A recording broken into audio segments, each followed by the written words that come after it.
Olá, boa noite e a paz a todos, chegando para mais uma meditação na Palavra de Deus. E nesta oportunidade vamos ler na primeira epístola do apóstolo São Paulo, em Tessalonicenses, capítulo 4, versículos 13 a 18. 1 Tessalonicenses 4, de 13 a 18. Assim está escrito: Não quero, porém, irmãos, que sejais ignorantes acerca dos que já dormem, para que não vos entristeçais como os demais que não têm esperança. Porque, se cremos que Jesus morreu e ressuscitou, assim também aos que em Jesus dormem, Deus os tornará a trazer com ele.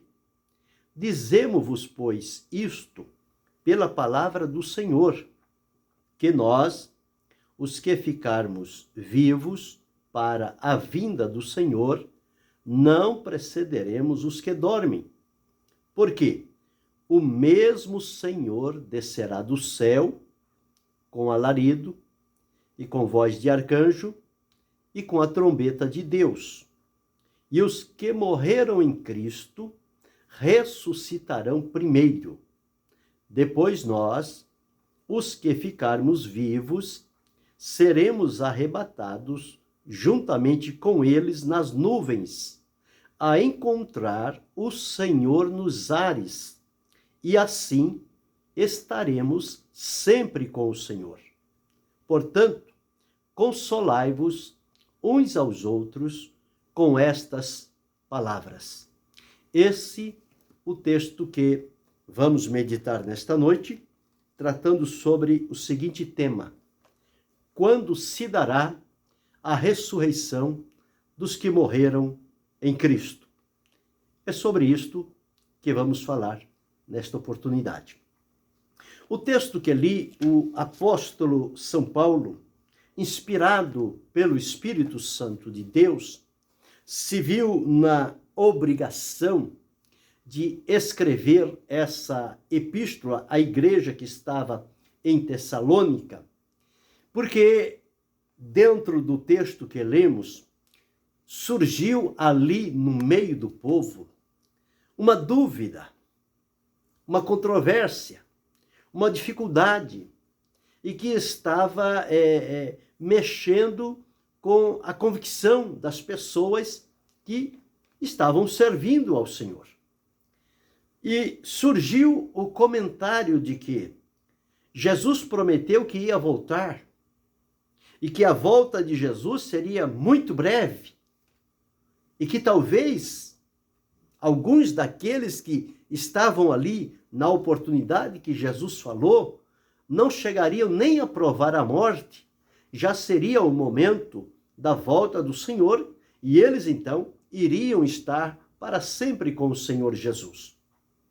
Então aqueles irmãos alimentaram essa esperança. Nós estamos aguardando Jesus. Jesus prometeu. Jesus vai voltar a qualquer momento.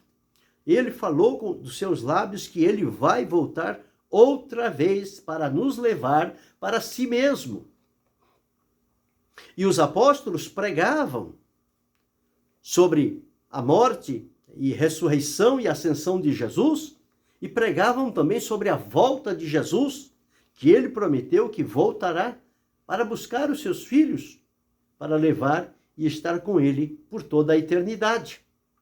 Ocorre que, com o passar dos dias, dos meses, dos anos, alguns daqueles irmãos foram terminando a sua existência aqui na terra. Foram sendo levados ao descanso através da morte.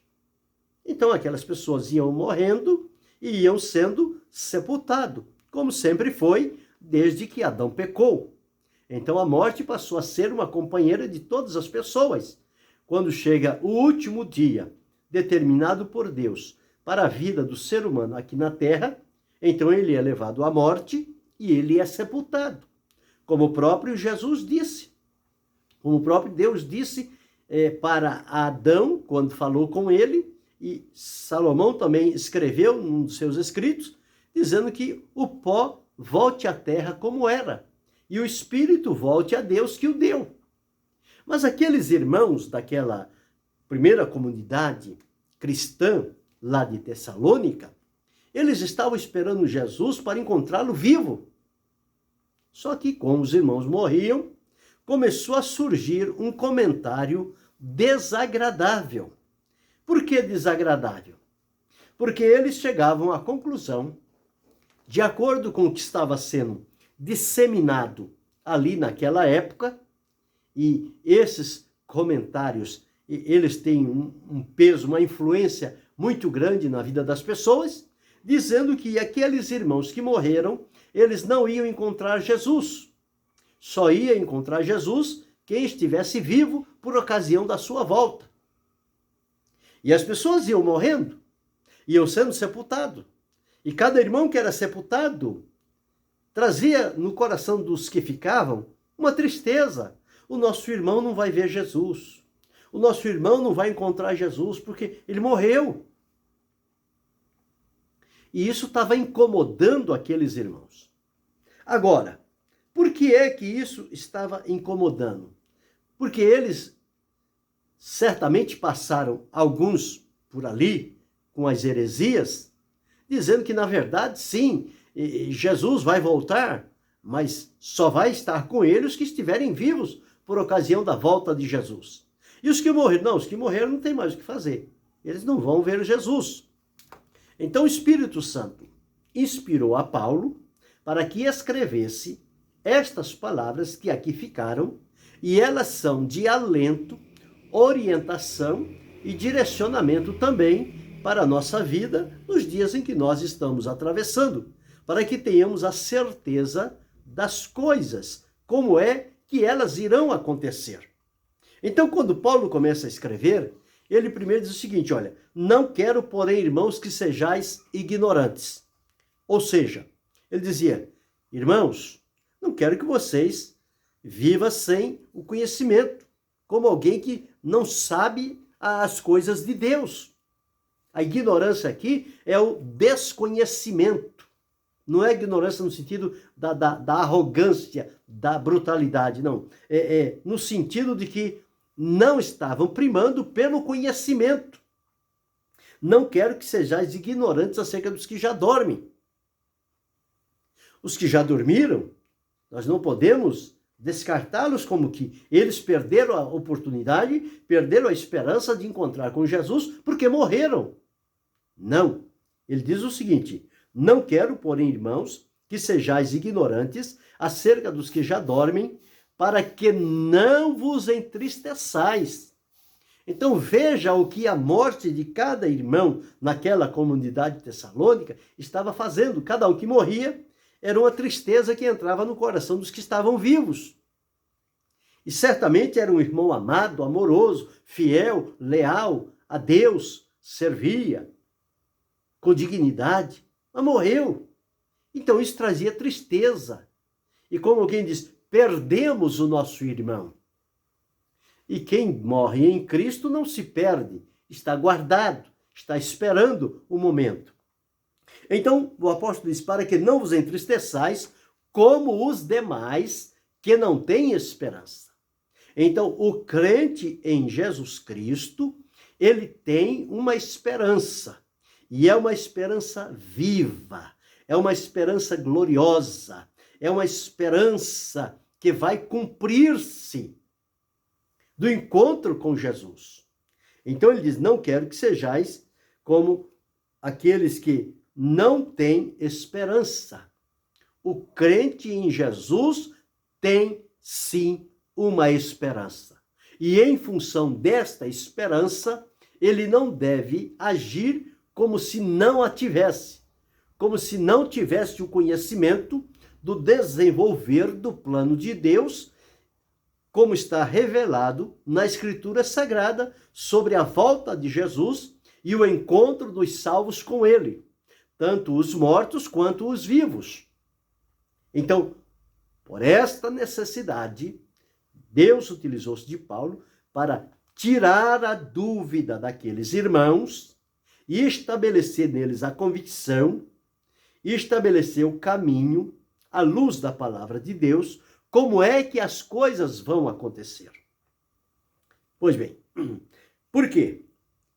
No versículo 14 ele diz, porque se nós cremos que Jesus morreu e ressuscitou, assim também aos que em Jesus dormem, Deus os tornará a trazer com ele. Nós cremos. Está registrado na Escritura, em várias passagens, confirmando que Jesus morreu e ressuscitou. Mas primeiro século, começaram a surgir dúvidas com relação a isto. Existiam aqueles que criam na ressurreição de Jesus, os apóstolos viram Jesus ressuscitado, Jesus apareceu diante deles, Jesus ficou com eles durante 40 dias depois de ressuscitado, e depois então ele foi assunto ao céu. Então muitas pessoas viram Jesus ressuscitado, viram o Jesus que morreu, foi sepultado, mas viram o Jesus vivo, ressuscitado, na frente deles. Não foi visão, eles viram literalmente o Senhor Jesus entre eles. E ele deu demonstração em várias oportunidades que era ele mesmo. Não foi outro que apareceu dizendo que era o Cristo ressuscitado. O mesmo Jesus ressuscitou. Então Jesus apareceu vivo para aqueles irmãos. E eles começaram a pregar isto. Só que ocorre que, como sempre acontece, principalmente no meio da comunhão cristã, da comunidade cristã, no meio do povo que serve a Jesus, surge aqueles que vêm com umas ideias meia descontrolada e começam a lançar uma série de dúvidas a fatos absolutos da palavra de Deus. Ressurreição de Jesus aconteceu, foi verídico, foi. Muitos viram, testificaram, está registrado. Mas começou a surgir um grupo colocando em dúvida a ressurreição de Jesus.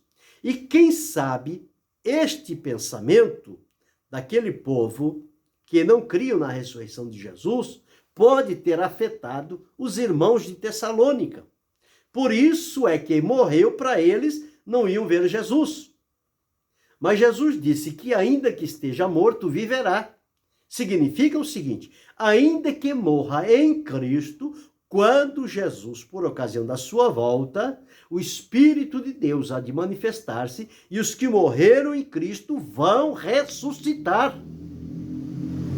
Agora veja o pensamento que estava surgindo. Surgiu lá na igreja de Corinto e estava surgindo agora aqui também na igreja de Tessalônica. Então veja como uma heresia, um ensinamento errado, ele vai criando ramificações em vários lugares. E, infelizmente, existem ouvidos que se inclinam para essas aberrações e começam, então, a propagar diante do povo. E o povo começa a ficar, peraí, mas onde está? Qual é o certo? Veja o que aconteceu na igreja de Corinto, na primeira epístola de Paulo aos Coríntios, no capítulo 15, dos versículos, vamos observar aqui, 1 Coríntios, capítulo 15, os versículos 12 a seguir. Ora, se prega que Cristo ressuscitou dos mortos, lá em Tessalônica nós lemos, se cremos que Cristo ressuscitou. Ok? Agora aqui em 1 Coríntios. Ora, se prega que Cristo ressuscitou dos mortos, como dizem alguns dentre vós que não há ressurreição de mortos, que morreu, acabou, que morreu, não vai encontrar com Jesus, que morreu, perdeu a oportunidade de viver eternamente com Cristo. Ou seja, como dizem alguns dentre vós que não há ressurreição. E aí, o próprio apóstolo Paulo, que escreveu a igreja de Tessalônica, escreveu a igreja de Corinto. Então ele vai desenvolver. Ele diz assim, e se não há ressurreição de mortos, também Cristo não ressuscitou. Ora, se estão dizendo que não há ressurreição de mortos, então Cristo também não ressuscitou. E se Cristo não ressuscitou, logo é vã a nossa pregação e também é vã a vossa fé. Ou seja, se tirarmos a ressurreição de Jesus como fundamento da vida com Deus, do cristianismo, da obra realizada por Jesus, se tirarmos a ressurreição, a nossa pregação não tem o sentido de ser. E vocês que estão crendo, também estão crendo em vão. Como é que está se anunciando uma coisa que não vai acontecer? Então era isso que o povo estava semeando entre os irmãos daquela época. E observe que ele diz: e assim somos também considerados como falsas testemunhas de Deus, pois testificamos de Deus que ressuscitou a Cristo, ao qual, porém, não ressuscitou, se na verdade os mortos não ressuscitam. Então Paulo disse, então se é assim, se não há ressurreição, se Cristo não ressuscitou, e se nós estamos pregando que Cristo ressuscitou, nós somos falsas testemunhas diante de Deus. A nossa pregação é vã. A fé de vocês também é vã. Não tem fundamento crer numa coisa que não aconteceu. Então ele diz, se Cristo não ressuscitou, na verdade, os mortos não ressuscitam. Por quê? Se os mortos não ressuscitam, também Cristo não ressuscitou. Então veja como ele vai colocando o argumento no seu devido lugar. Ele diz, e se Cristo não ressuscitou, é vã a vossa fé e ainda permaneceis nos vossos pecados. Por que ele disse isso? Porque a palavra de Deus, ela diz que o Senhor Jesus, ele morreu por causa dos nossos pecados, mas ele ressuscitou para a nossa justificação. Então, a salvação oferecida por Deus em Jesus, através da sua morte, ela completou-se quando da ressurreição de Jesus. Porque pela ressurreição, Jesus selou, completou a obra e através da ressurreição, ele ressuscitou para que nós fôssemos justificados, ou seja, aceitos diante de Deus, perdoados, libertados, declarados justos e com a oportunidade de participarmos da vida eterna com Cristo em Deus. Então, se Cristo não ressuscitou, nada disso acontece. Então, veja o que é que as pessoas estavam ensinando. Era para tirar do coração dos nossos irmãos a certeza que eles tinham na ressurreição do Senhor Jesus e na garantia da salvação que a ressurreição selou para os salvos. E ele continua, então, aqui no versículo 18. E também os que dormiram em Cristo estão perdidos. Ou seja, então quem morreu em Cristo está perdido. Era o mesmo pensamento que estava se desenvolvendo lá em Tessalônica.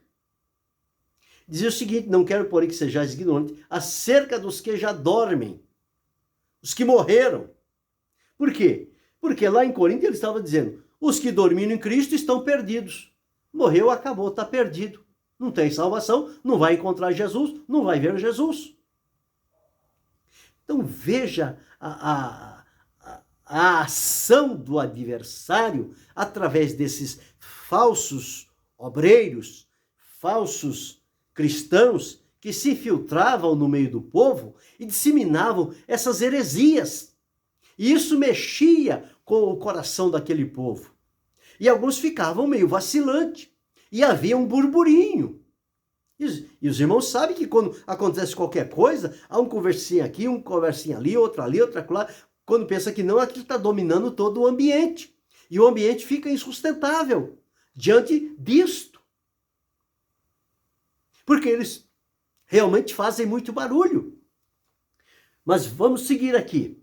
se esperamos em Cristo só nesta vida, só enquanto estamos vivos fisicamente, se a nossa esperança em Cristo se resume enquanto estamos vivos fisicamente, e não depois que morrermos, mas enquanto estamos vivos fisicamente, ele diz aqui, somos os mais miseráveis de todos os homens. Então, esperar em Cristo só nesta vida não tem sustentação nenhuma. E morreu, acabou a esperança. Nada mais vai se realizar. Versículo 20. Mas agora, Cristo ressuscitou dos mortos e foi feito as primícias dos que dormem. Então, Cristo ressuscitou. Paulo afirmou, confirmou o que os outros tinham anunciado. Cristo ressuscitou dos mortos e foi feito a primícia dos que dormem. Ou seja, Cristo foi o primeiro que ressuscitou para não mais morrer. Aqueles casos de ressurreições que tiveram no Antigo Testamento, no Novo Testamento, por ocasião de Jesus, o filho da viúva de Naim, Lázaro, eles tiveram a restauração à vida. Mas eles voltaram depois a morrer. Jesus não. Jesus morreu, foi sepultado e ressuscitou.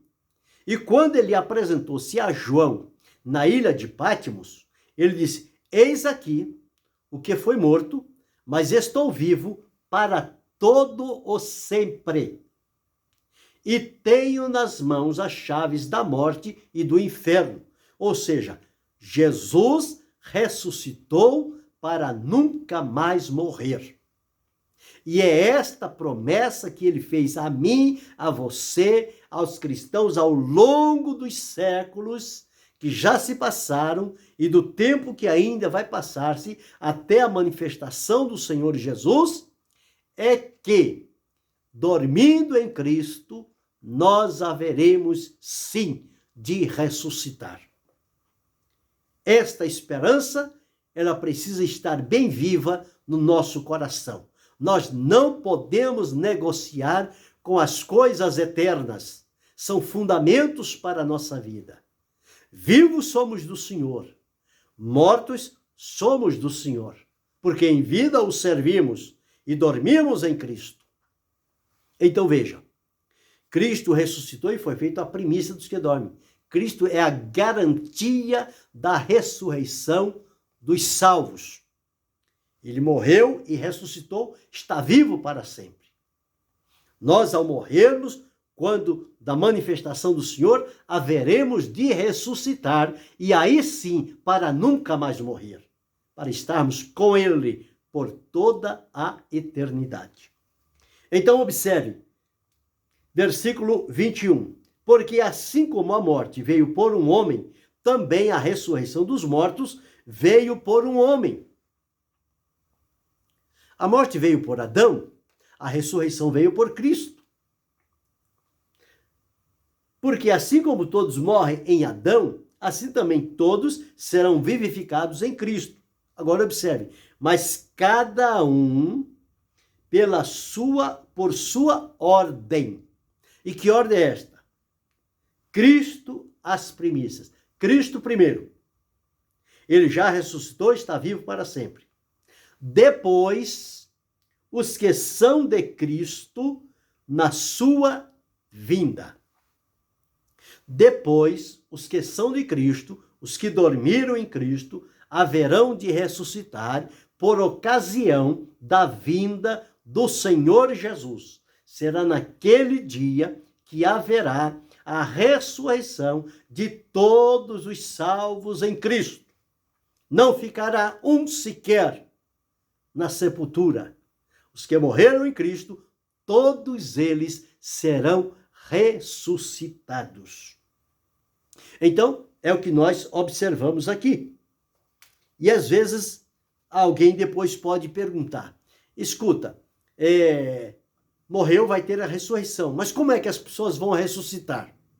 Vão ressuscitar na mesma maneira em que morreram? com aquele mesmo corpo, com aquele corpo com defeitos, com chagas, com marcas, com doenças, com alguma coisa? De que forma eles vão ressuscitar? Então, observemos aqui nos versículos 35 a 44 de 1 Coríntios 15. Diz assim: mas alguém dirá, como ressuscitarão os mortos? E com que corpo virão? Qual é o corpo que vai surgir na ressurreição? Visto que os que morreram em Cristo, a palavra de Deus diz que a alma e o espírito voltam a Deus que o deu, e o corpo volta ao pó. E o pó desfaz aquele corpo. Alguns morreram no mar, alguns morreram em acidente, alguns morreram queimado, outros morreram sem partes do seu corpo. Como é que vai ressuscitar essa gente? Outros morreram chagados, cheios de enfermidade. E como é que vai ressuscitar? Naquela mesma condição? Então observemos aqui, o corpo foi desfeito no pó. Agora, o espírito e a alma estão guardados por Deus para aquele dia receber um corpo, não mais um corpo corruptível, um corpo mortal, mas um corpo transformado, que o Senhor Deus vai dar a cada um. É Deus quem vai dar o corpo. Então observe, insensato, o que tu semeias não é vivificado se primeiro não morrer. Então o corpo morreu, a terra desfez. Se for lá buscar a terra, não vai encontrar mais nada. Até os ossos, com o passar do tempo, se desfazem. Bem, 37. E quando semeias, não semeias o corpo que há de nascer. Não sepultou o corpo que vai nascer, o corpo que vai ressuscitar. Mas observe aqui, mas o simples grão, como de trigo ou de outra qualquer semente. Agora, observe, versículo 38. Mas Deus dá-lhe o corpo como quer. É Deus quem vai dar o corpo a cada um, como Ele quer. Como quer. A cada um. E a cada semente, o seu próprio corpo. E aí ele vai dizer o seguinte: nem toda carne é uma mesma carne, mas uma é a carne dos homens, outra a carne dos animais, outra a carne dos peixes e outra das aves. E há corpos celestes e corpos terrestres. Mas uma é a glória dos celestes e outra a glória dos terrestres. Uma é a glória do sol e outra a glória da lua e outra a glória das estrelas. Porque uma estrela difere de glória de outra estrela. Assim também, na ressurreição dos mortos. Observe, semeia-se o corpo em corrupção, ressuscitará em incorrupção. Semeia-se em ignomínia, ressuscitará em glória. Semeia-se em fraqueza, ressuscitará com vigor. Semeia-se corpo animal, ressuscitará corpo espiritual. Se há corpo animal, há também corpo espiritual. Assim também está escrito: o primeiro homem, Adão, foi feito alma vivente. O último Adão, em espírito vivificante. Mas não é primeiro o espiritual, senão o animal. Depois o espiritual. O primeiro homem da terra é terreno. O segundo homem, o Senhor, é do céu. Qual o terreno, tais são também os terrenos. E qual o celestial, tais também os celestiais. Então, quem é de Cristo está embasado nos celestiais. E assim como trouxemos a imagem do terreno, assim traremos também a imagem do celestial.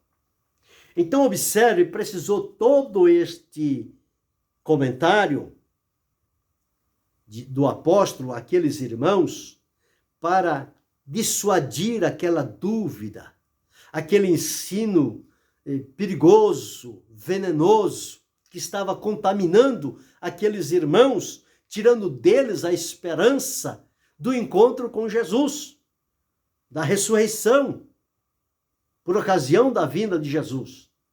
E que só ia encontrar com Jesus quem estivesse vivo naquela oportunidade. Mas, conforme lemos aqui, está bem claro que os que morreram em Cristo vão ressuscitar. Agora, observemos lá em 1 Tessalonicenses 4. Porque se cremos que Jesus morreu e ressuscitou, assim também aos que em Jesus dormem, Deus os tornará a trazer com ele. Eu li lá em 1 Coríntios que é assim que vai acontecer. Primeiro Cristo, depois os que são de Cristo, na sua vinda. Então, os que morreram em Cristo, Deus os tornará a trazer com ele. Com ele quem? Com Cristo. Dizemos-vos, pois, isto pela palavra do Senhor, que nós, os que ficarmos vivos para a vinda do Senhor, os que estiverem vivos na ocasião da vinda do Senhor, não precederemos os que dormem. Nós não vamos encontrá-lo primeiro. Jesus primeiro vai vir para nós que estivermos vivos por ocasião da sua vinda. Não. A palavra diz que nós não precederemos os que dormem. Primeiro, o Senhor vai tratar com os que dormiram em Cristo. Depois, com os que estiverem vivos em Cristo. Então, observe aqui, versículo 16. Porque o mesmo Senhor descerá do céu com alarido, com voz de arcanjo e com a trombeta de Deus. E os que morreram em Cristo ressuscitarão primeiro. Eles terão a primazia. Por ocasião da vinda de Jesus, os que morreram em Cristo ressuscitarão primeiro. Eles serão despertados, ressuscitarão, ressurgirão. Depois que houver feito a ressurreição deles, então diz, nós os que ficarmos vivos, seremos arrebatados juntamente com eles. Eles serão ressuscitados, mas não serão arrebatados na frente. Serão ressuscitados e nós, os que estivermos vivos, seremos transformados. Aí sim vamos receber um corpo imortal, incorruptível e glorioso, semelhante ao corpo de Jesus. E quanto tempo vai levar isto? Isso é uma questão de segundo, de milésimos de segundo. Veja o que Paulo escreveu lá em 1 Coríntios, capítulo 15, dos versículos 51 a 57. Diz assim, olha, no momento, num abrir e fechar de olhos, ante a última trombeta, porque a trombeta soará, e os mortos ressuscitarão, incorruptíveis, e nós seremos transformados. Por quê? Convém que isto que é corruptível se revista da incorruptibilidade e que isto que é mortal se revista da imortalidade. E quando isto que é corruptível se revestir da incorruptibilidade e isto que é mortal se revestir da imortalidade, então cumprir-se-á a palavra que está escrita: tragada foi a morte na vitória. Onde está, ó morte, o teu aguilhão? Onde está o inferno, a tua vitória? Ora, o aguilhão da morte é o pecado, e a força do pecado é a lei. Mas, graças a Deus, que nos dá a vitória por nosso Senhor Jesus Cristo. Então, observe, primeiro, os que morreram em Cristo ressuscitarão primeiro, em corpos incorruptíveis, imortal e glorioso, semelhante ao de Jesus. Depois nós, os que estivermos vivos, seremos transformados para também recebermos um corpo imortal, incorruptível e glorioso, semelhante ao de Jesus. É aquele corpo que Deus vai dar a cada um como quer. E o corpo que Deus der àqueles que serão ressuscitados, transformados e arrebatados por ocasião da vinda de Jesus, serão corpos perfeitos. Não importa na condição que morreu, se o corpo era defeituoso ou qualquer outra situação que tivesse de limitação, será um corpo perfeito para habitar por toda a eternidade na presença de Deus. Então, observe aqui. Então, depois que os mortos forem ressuscitados, vão aguardar a transformação dos vivos, e quando os vivos em Cristo estiverem transformados, então juntos, vivos e mortos que ressuscitaram, eles serão arrebatados juntos. Diz aqui, serão arrebatados juntamente nas nuvens.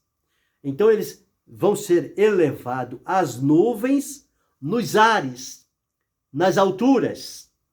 Eles vão ficar ali, a encontrar o Senhor nos ares.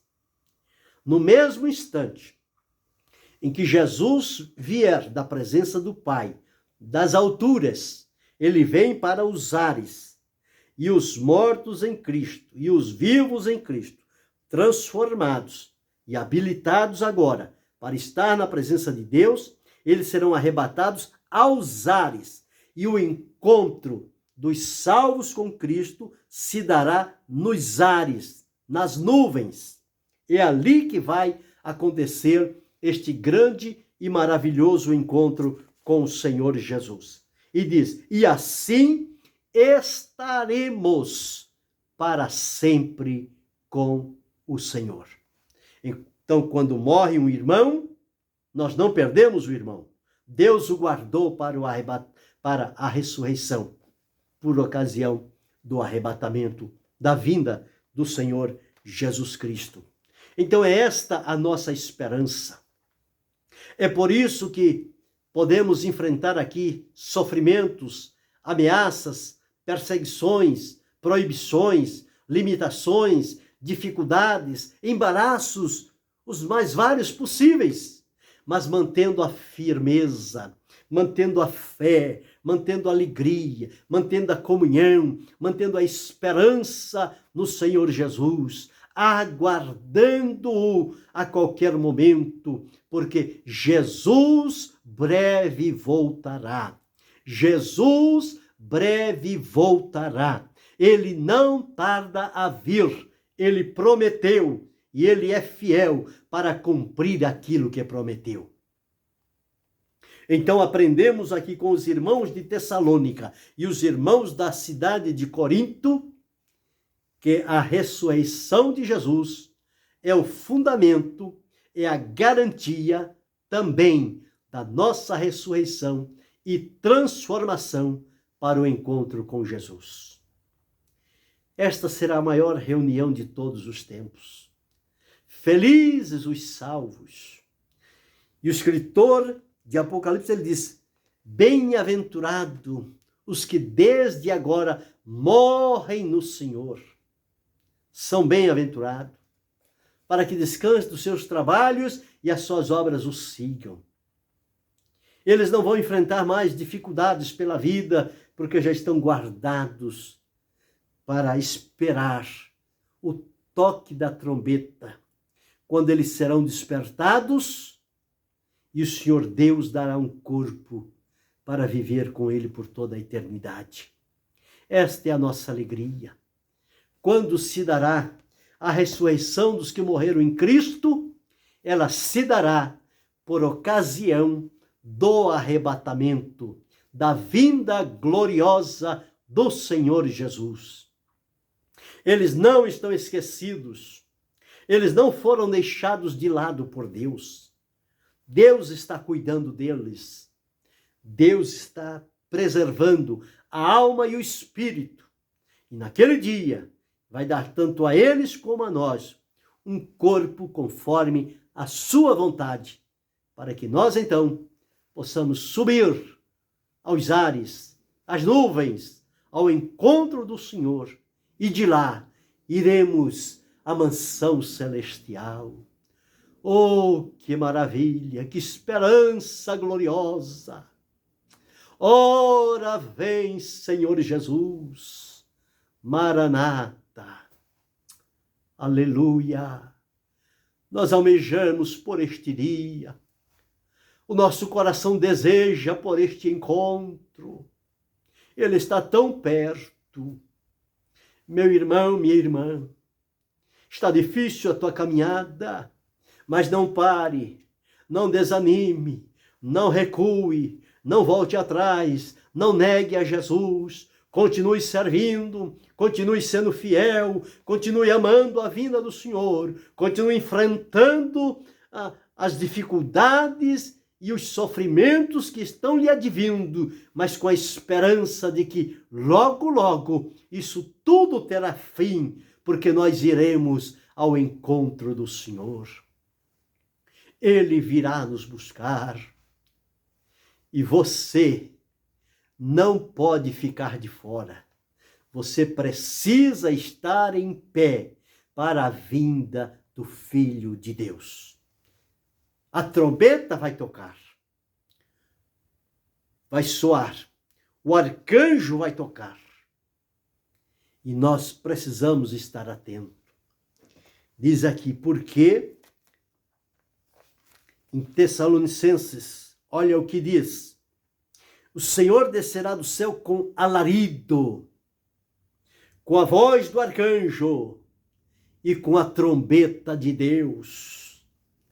Será um som solene, maravilhoso, que invadirá céu, terra, mar, tudo que houver. Este som vai permear todos os ambientes. E os que morreram em Cristo ressuscitarão, e os vivos serão transformados para irem ao encontro do Senhor. Que eu e você estejamos prontos para este dia, certos e seguros da fidelidade de Deus à sua promessa. Então, a ressurreição dos mortos se dará por ocasião da vinda gloriosa do Senhor Jesus Cristo. Assim esperamos, assim cremos e seguiremos até o fim, ou o arrebatamento, ou a morte em Cristo, mas seguiremos na esperança de que a eternidade nos espera para a presença de Deus. Que Deus em Cristo possa abençoar a cada um de nós, não só hoje, mas para todos sempre. Amém.